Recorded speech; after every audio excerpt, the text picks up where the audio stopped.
You are now rocking with the best Illmatic podcast with your host, Louis L.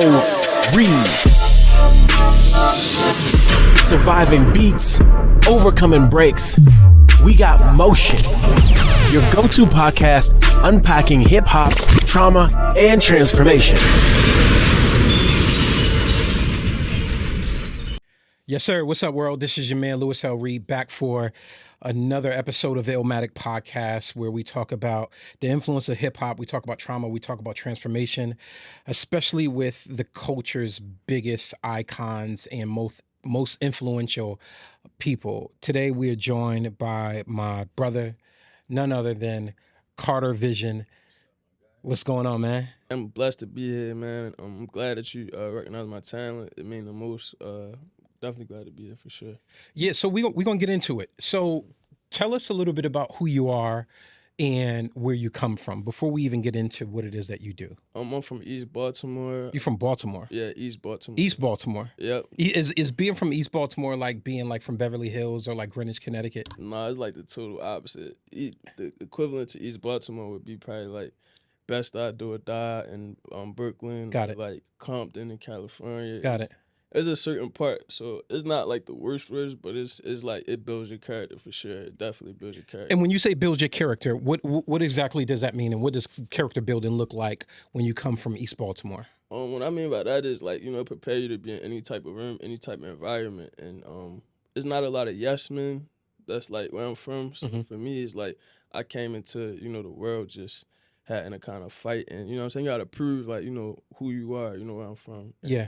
A lot of times it builds your character to be somebody that's like your own man, you know what I'm saying? So when I transfer it to the industry of what I do now, I look at everyone like, I admire what you did, but I'm a man too, and I'm coming for the same thing you have, if not more. So Yeah, I love that. Yeah. Who are some notable people who are from East Baltimore? It's so many people. Is Little Mo from East Baltimore? Who? Little Mo. Yeah, she is, but she's kind of like on the older side of things. Yeah. But I always shout out my brother, Chino Braxton, man. I feel like he don't get a lot of his flowers. He definitely was like a pioneer. Shout out to Chino, yeah. Yeah, Chino is definitely a pioneer in Baltimore. Is Emery from East Baltimore? I don't think Emery from Baltimore. I think Emery from Maryland, if I'm Okay. not mistaken. I think that's how him and Hove kind of linked up. But I don't think he's from Baltimore. Okay. But Will Barton. Yeah. There's so many people from Baltimore, bro, I can name literally. When I think about Baltimore, I'm from Bridgeport, Connecticut, and I often, when people think about Connecticut, you think about manicured lawns, you think about white picket fences, and I often tell people, like, I'm from the Baltimore equivalent of Connecticut, and where I grew up in a time where heroin was prevalent. I mean, I know some of my peers that was getting high like 12, 13 years old. Right. What was growing up in Baltimore like for you? Growing up in Baltimore, for me, it was more so, I had two parents, my grandmother and my mother, who like, pretty much raised me. So Wait, you said you had two parents, your grandmother and your mom. Yeah. That's an interesting dynamic. Definitely interesting. Because as soon as you said I had two parents, I'm thinking about mom and dad, but you talked about grandmother and your mom. How influential was your grandmother and your mom in your life? To be honest, at one point it seemed like I was with my grandmother more than I was with my mom, because I was with my grandmother every day at the school. Probably before school, so I was with my grandmother a lot. And was that because mom was working, or mom was working? So she instilled a lot of key values into me. So, me being the man I am today. So I think that played like a huge part into who I am. What did your grandma mean to you? Because my grandmother has a very special place in my life, and I say has. My grandmother passed away in 2018. But the love and the principles and the morality that she has instilled in me still is here. Also, both of my parents were incarcerated when I was 5 years old. They did Fed time, so I was raised primarily by my grandmother. So what does a grandmom mean? What did your grandmother? My grandmother mean everything to me. She's here? like the mold to my family. She keeps everything like this. She speak her mind. And she's definitely not a judgmental person. I think that's where I get like my spirit and just my like I'm open to people. Everybody got a story. Everybody's not somebody. Treat everybody the same. And she always tell me like the same people you pass going up are gonna be the same people you see coming down. That's right. So that's right. Always treat, and that's something I carry with me to this day. So you always treat people with like the utmost respect, whether they're janitor or the biggest of the biggest. You gotta treat everybody the same. So, where was your dad? My dad is a tricky subject with him. My father, he was there, but he had mental health issues, and I never really spoke about that on a podcast before. But my dad, it was always like on and off. So like, even if I try to tell him something, like mentally, he's not really able to receptive to hear it, even receptive to understand or know. So it's definitely something I would have to have patience with, and something that I'm growing with. But and how did your dad your dad's black? Definitely. How does your dad, being a black man dealing with mental health issues, how does that impact you now, and how did that affect you as you grew up? Man, as I grew up, I was confused because I was more so along the lines of, damn, my dad not here. He doesn't want to be here.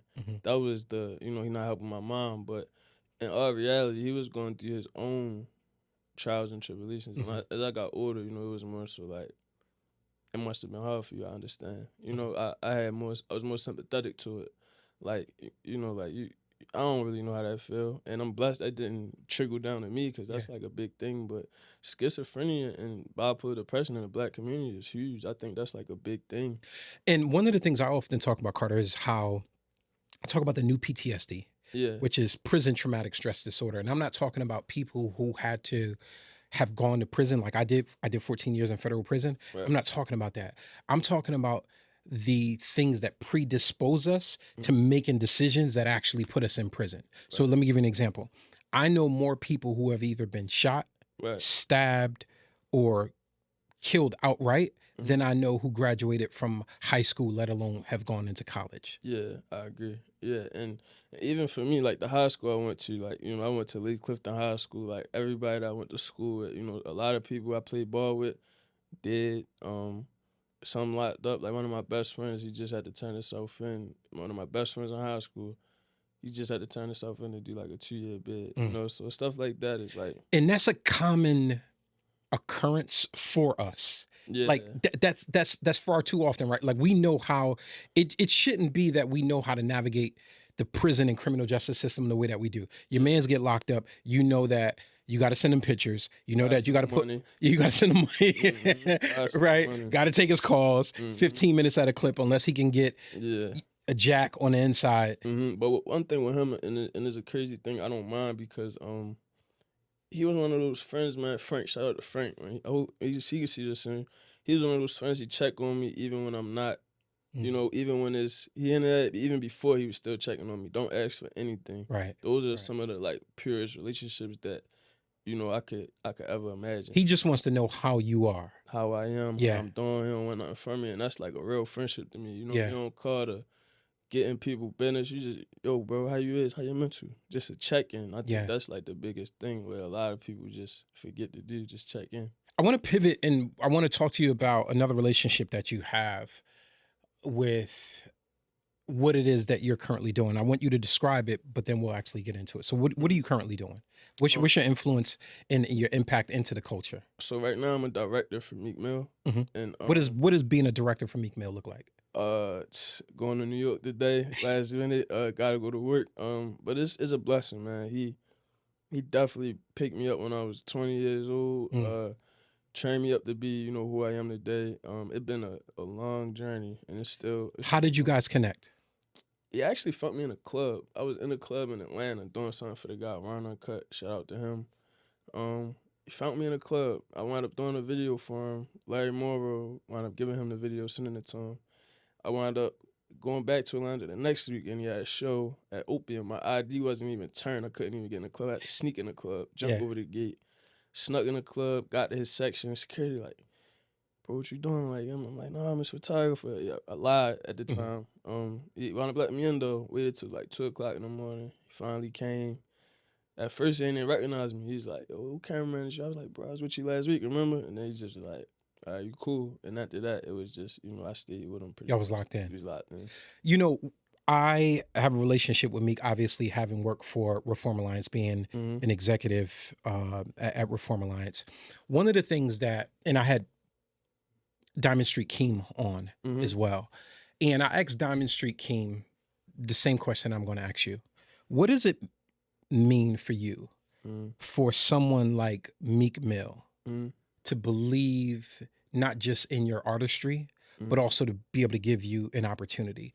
And I don't mean Meek Mill, the artist. I'm talking about another black man. The person. Yeah, the person. That meant everything to me because at the time I was just doing like I was doing good stuff, but he put me to a whole nother level, and I always thank him for that because he didn't have to. He could have got any white kid that was like super tech with cameras, videos, computers, whatever, but he gave a black kid from my situation a chance, and even to this day it mean the most because he didn't have to.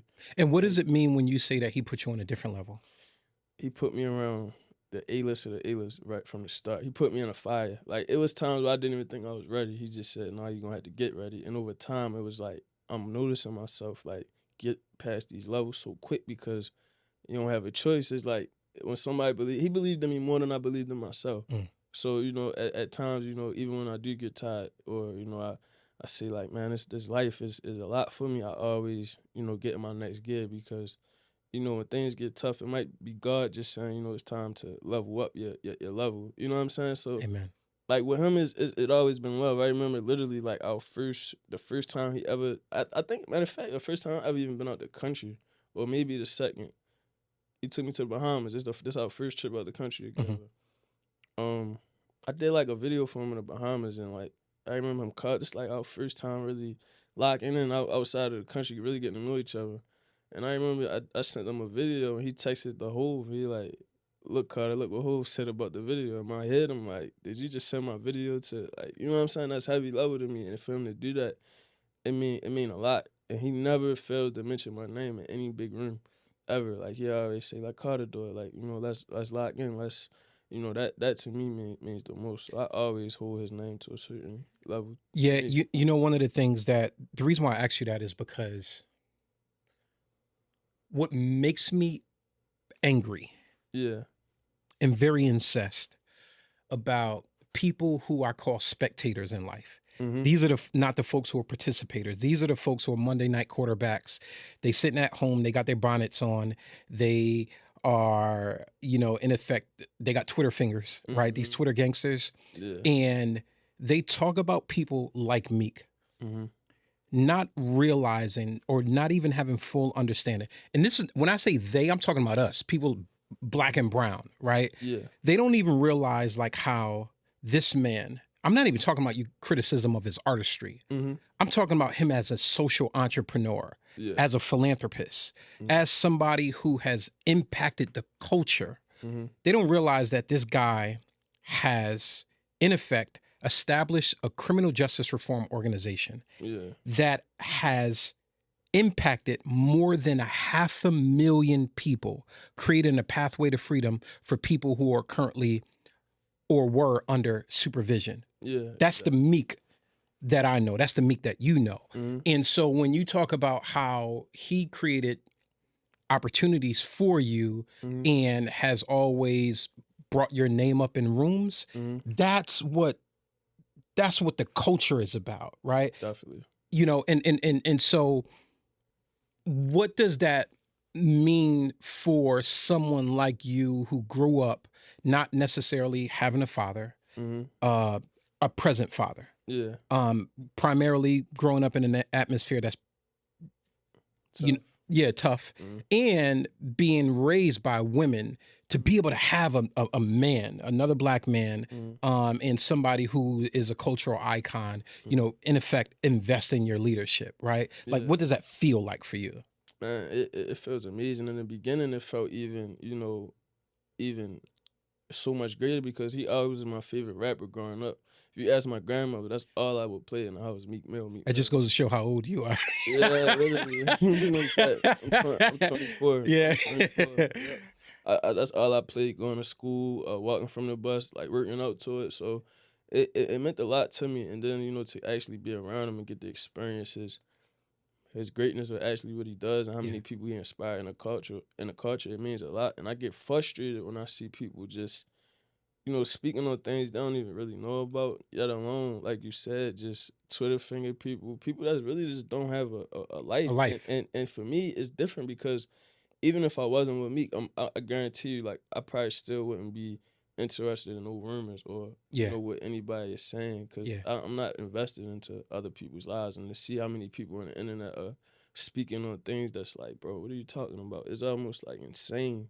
It's like it's that many people that's like controlled by robots. So one thing somebody say is like, bro, are you? I don't know who controlling the buttons nowadays. Anything like that. But it's sick. The thing about it is that, number one, we don't have independent thinking in society right now. Yeah, at all. And the moment that you go against the grain, and the moment that you say something that's contrary to what the popular. But I think that's why I Meek though. Because he always been just like, everybody go this way, I'm gonna go to. I noticed that about him since I've been with him. Like, and I'm kind of the same way in a sense. So it's like when he be doing certain things, it's really just him saying like, nah, y'all not really brainwashed me to think like this is.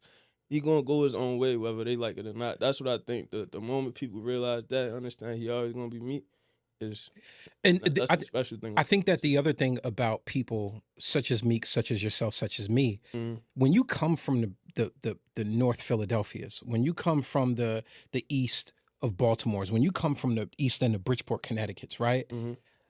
All of our lives, our thinking had to be different, and the reason why I think that the masses get the opportunity to criticize our success, because they don't understand the strength of our struggle, right?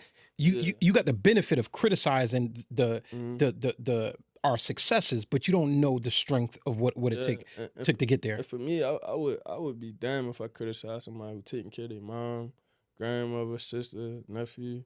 Other people, putting people in positions to have jobs. Like, I don't see how people even feel comfortable enough to even talk about somebody who took care of their whole family tree like that. To me, it's crazy. You really speaking on that. You so adamant about it, and it's like, to me, it's rappers out here, man, that really not even don't have the stuff he doing, but people love him, and it's all based upon like a narrative, propaganda. And just quite frankly, my grandmama used to say, when people talk about you and they don't show up as the best version of themselves, it's not a reflection of who you are. It's a reflection of who they are not. Yeah. I agree, definitely. And to me, it's just too many grown men speaking on things that's like, it's almost scary to me. Like, I never seen nothing like that. I wouldn't even feel comfortable commenting on somebody's picture or anything, saying anything crazy. You know what I'm saying? And when I see that, it's like, bro, be your own man, bro. Like, that man took care of his whole family. At this point, and is still taking care of other people's families, right? Like, he's employing you to help you take care of your family, employed me to help me take care of my family, etc. Literally changing the trajectory of who we are as people. I want to talk about your artistry for a second. How does someone from East Baltimore, who in effect people probably can imagine how you grew up. Right.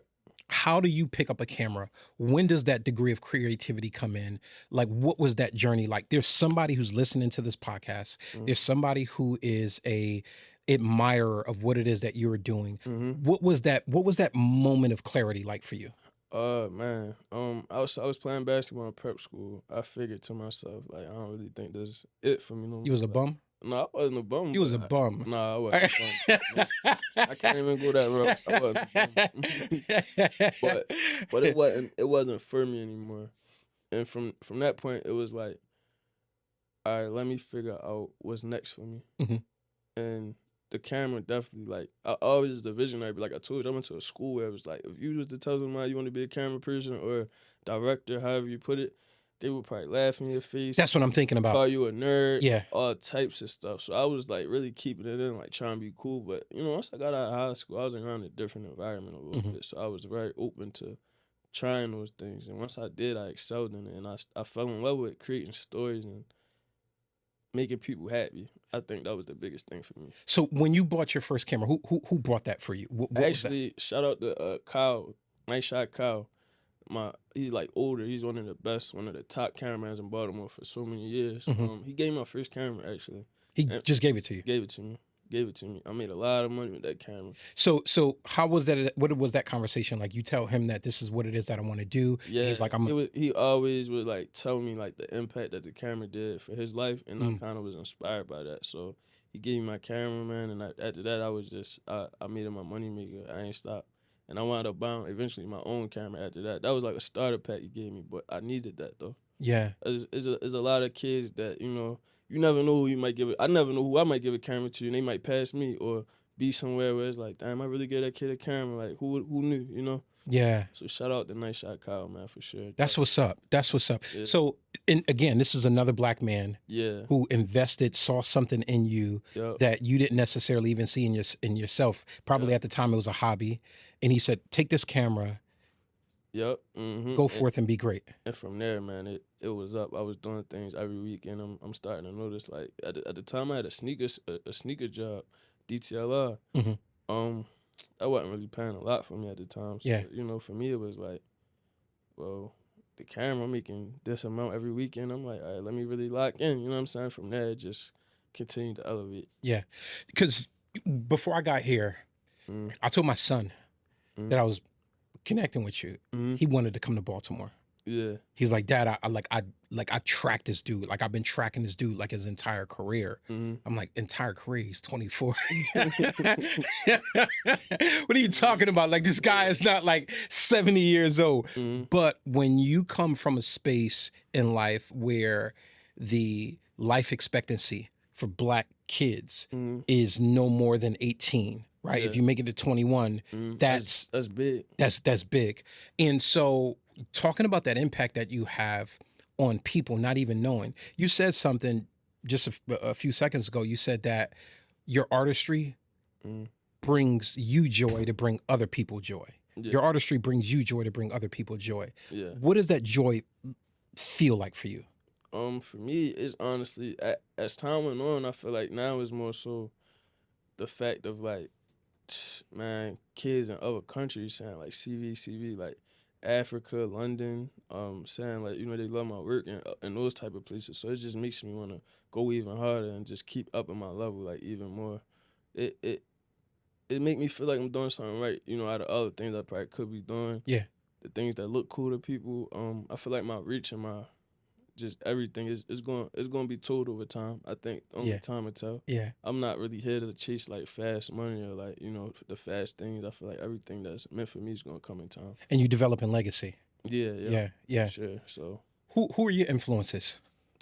Man, in the game right now, I always like Spike Jordan. He was always super fire to me. Kid Art is like crazy. I really study a lot of Kid Art stuff. Shout out to Kid Art.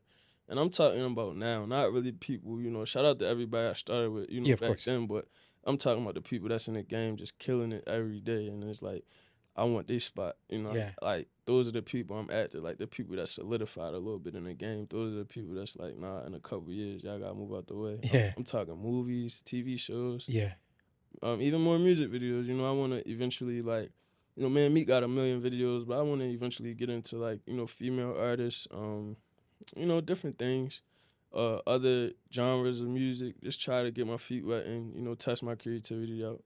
So, you know, I definitely, those are some of the guys that of course, like Spike Lee, you know, he's definitely one of Yes, Spike is like on the Mount Rushmore, on the black folks Mount Rushmore of... Even like old photographers, like I don't know if a lot of people know Gordon Parks. Gordon Parks, of course. Gordon Parks was a photographer. Yeah, Ernest Withers was one of the photographers during the Civil Rights era.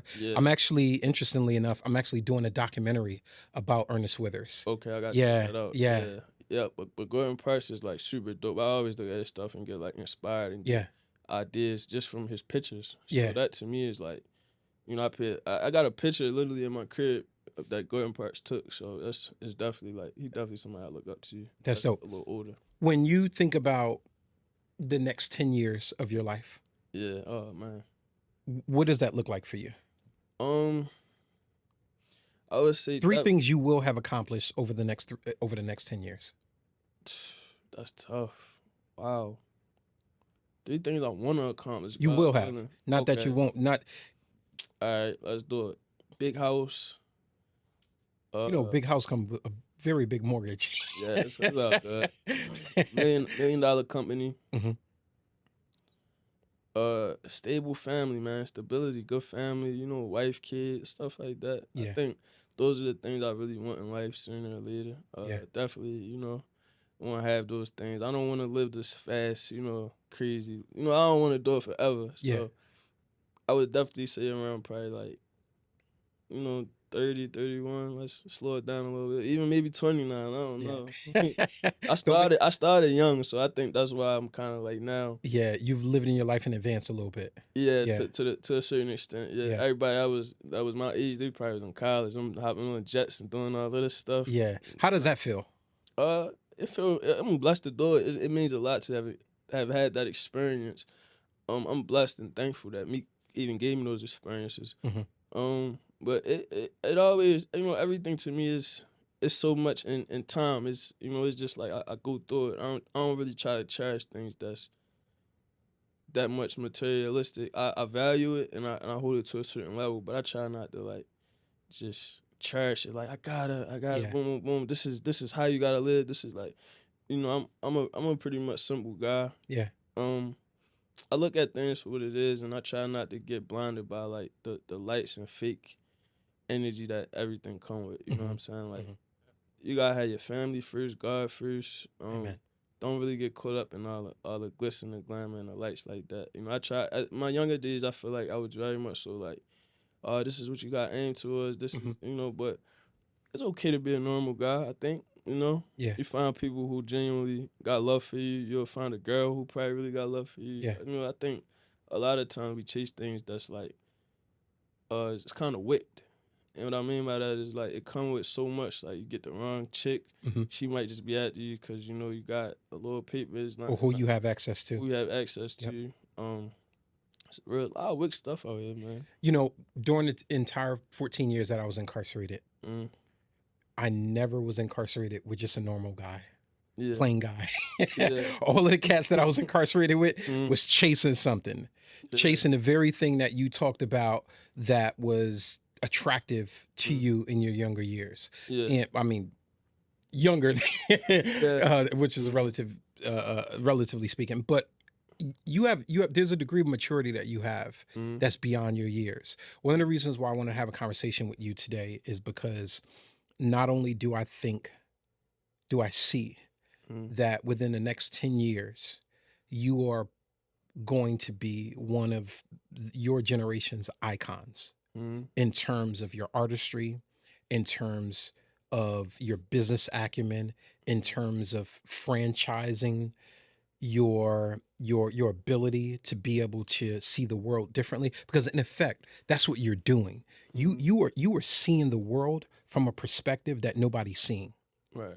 Every time you open up your camera, every time you look through that lens, you are creating and you're seeing a shot that nobody's seeing. And when you think about how, back to our earlier point in our conversation, being able to think about life differently, being able to see life differently, what you're doing through your artistry is an extension of what you are already doing in your own personal life. Look, we're about to wrap. When was the last time you read anything, or what are you currently reading? I always ask people this. Oh, that's a tough one. I ain't gonna lie, I'm more of a visual person. Yeah. I like to watch a lot of movies. I remember Kid Art told me that he's like watch like 2 movies a day. Ever since then, I just watch it, and I've been picking up little. What's your favorite movie to watch? Of all time? All time. Brown Sugar. Brown Sugar? My favorite movie of all time is Do the Right Thing. Spike Lee. Yeah. Younger Martin in there. Yeah. Martin is from Baltimore, right? Nah, Martin not from Baltimore. I don't know where Martin from actually, but I know for a fact he's not from Baltimore. You sure? Positive. Martin is either from Baltimore or DC. We're gonna have to Google it. Martin Lawrence? Yeah, Martin Lawrence. Maybe DC, not Baltimore. Okay. All right. I think he's from I know Moesha. I mean not Moesha. What's the Brandy? Call her big, but she had her own show. Monique. That's her name, right? Yeah, Monique. Yeah, I know she from Baltimore. Oh, she from Bmore? But it's like people like that, I would never know because they don't really, like I don't even know what school she went to in Baltimore. Yeah, they'll never come back or nothing.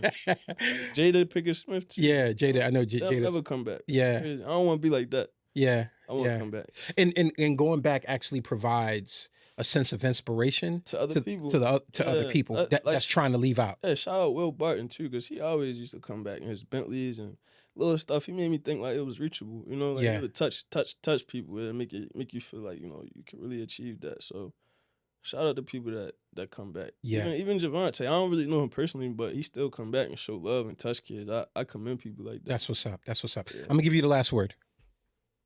What, for right now? Yeah, right now we rapping. I don't even know what to say, man. What should I say? I'm gonna start right here. Thanks for having me on the podcast, man, to tell my story. That means the most to me. What is it that I haven't asked you that you want to get across to our audience? I'm a humble kid, man, that's trying to make it in life and achieve goals that nobody ever seen where I'm from. And I think that, you know, I'm on the right path to do it, and I think it's gonna get done. Yeah. I think that's everything anyone you probably need to know. Yeah. About Carter's vision. That's what's up, man. I'm just going to disagree with you on one aspect of what you just said. Mm-hmm. When I look at you, I don't see a kid. I see a man. Okay. I see a man with a vision. Yeah. I see a man with goals. I see a man with objectives. Mm-hmm. But more importantly, I see a man who is just downright good folk. Mm-hmm. Appreciate that. Right? You can see your grandmama in you. Mm-hmm. I can hear your mama in you. Yeah. And quite frankly, I can even see the influence of your dad or the absence thereof in you. So all of those things are an amalgam of who we are as people. Yeah, that's deep. Appreciate you for coming on. I appreciate you, my guy, for sure. Yeah, my man. Appreciate it. Until next time, like, subscribe, share. Illmatic Podcast. Overcoming beats, surviving breaks. See you next time.